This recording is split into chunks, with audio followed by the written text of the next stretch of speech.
যাত্রাবাড়ির মাতুয়াইলে যুবদলের ঢাকা মহানগর দক্ষিণের সাবেক সাংগঠনিক সম্পাদক মরহুম জামাল উদ্দিন খান শাহীনের অষ্টম মৃত্যুবার্ষিকীতে শনিবার বিকেলে মাতুয়াইল বহুমুখী উচ্চ বিদ্যালয়ের অডিটোরিয়ামে দোয়া ও মিলাদ মাহফিল অনুষ্ঠিত হয়েছে। স্টাফ রিপোর্টার কামরুল হাসান পলাশ জানান, মাহফিলে প্রধান অতিথি ছিলেন সম্ভাব্য ঢাকা ৫ আসনের বিএনপি প্রার্থী আলহাজ নবিল্লা নবী।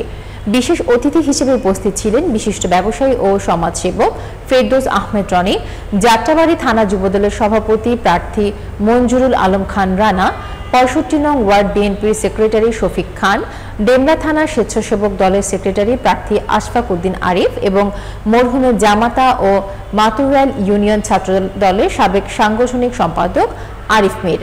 প্রধান অতিথি আলহাজ নবিলা নবী তার বক্তব্যে মরহুম জামাল উদ্দিন খান শাহীনকে ব্যক্তিগতভাবে সন্তানের মতো স্মরণ করেন। তিনি বলেন, আমি কখনোই মরহুমকে কেবল রাজনৈতিক কর্মী হিসেবে দেখিনি, তিনি মানুষের জন্য উন্মুখ ছিলেন।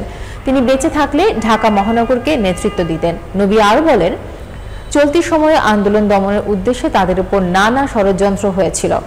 তিনি ও মরহুম যৌথভাবে বহুবার প্রাণহানির হুমকির সম্মুখীন হয়েছিলেন এবং নানা স্থানে পালিয়ে বেরিয়েছেন। ভবিষ্যতে যদি তিনি এমপি হন, মরহুম জামাল উদ্দিন খান শাহীনের পরিবারের কাউকে কর্মসংস্থানের ব্যবস্থা করবেন, এই প্রতিশ্রুতিও দেন তিনি।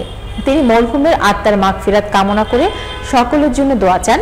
অনুষ্ঠানে উপস্থিতরা মরহুমের আত্মার শান্তি কামনা করে মিলাদ ও দোয়া পাঠ করেন এবং তারা নীতিবোধ ও রাজনৈতিক ত্যাগের কথা স্মরণ করেন।